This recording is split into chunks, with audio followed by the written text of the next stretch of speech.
لپرانیا باجارن مزن آلمانیا کمیته نویا ترکان لعوی ولاتی که به نراتیا نجات پرستن ترک ده ناس کرن خوپشاندان لدیجی ترورا لترکیا هی وکه او بلیفتکن ریک خستن و لهمبری وانجی هنه کمالین سر به پارتیا کریکارن کردستان پککی لهمان وان باجاران کنوبونن لدیجی دولت ترکیا و شر لباکور کردستان هی ساز دکن لباجار کلن هرزو آلوزی دنافبرا هر دو آلیان دا درک هدن. Das ist unsere Message. Wir sind پیامامه ام تجی هر تروری کن ترورا باشو ترورا خراب تنیه تروره ام ترسا عاجزه کی مزنو نخوشی بلاو دکه و جبو ویجی هیچ کسیک او مافی نینه.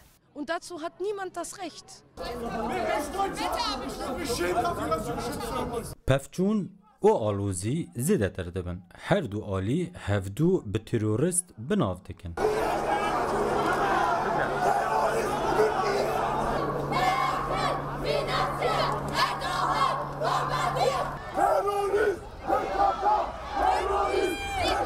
و پلیس انجا هجمارا هر دو گروپن خوپشاندر زیده تر لگل هلیکوپتر اکال اسمانی چافدریه دیگه حولا کنترول کرنه ددن.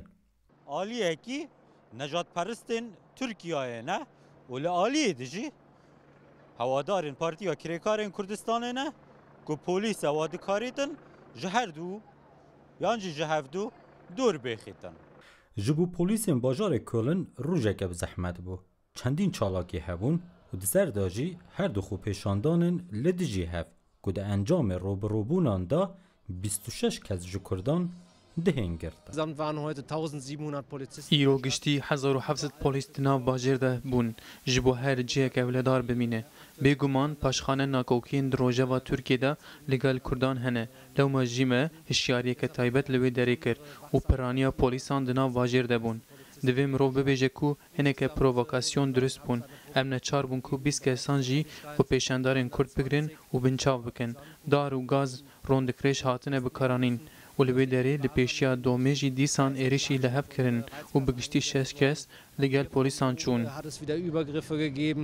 لسر تاسری باجارن آلمانیا ین خوپشاندان هاتینه کرن آلوزی و ناکوکی دنافبرا کرد و ترکان دا درکتن لقربانی جانی نبون.